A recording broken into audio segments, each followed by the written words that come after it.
All right, here we are, we're checking this bird. Right there, we had a feather folliculitis. We still have a feather folliculitis. It turns out that it improved by leaps and bounds, but we didn't keep on the drugs long enough. So we're going to go ahead and try this a little bit more confidently.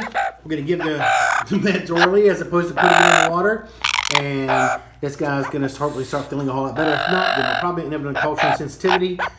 But he actually responded pretty well before. We're not on drugs long enough. So we are mixing meds as we speak, and now I'll take this birdie back out to mom and dad because this is the middle of the COVID-19, house arrest time.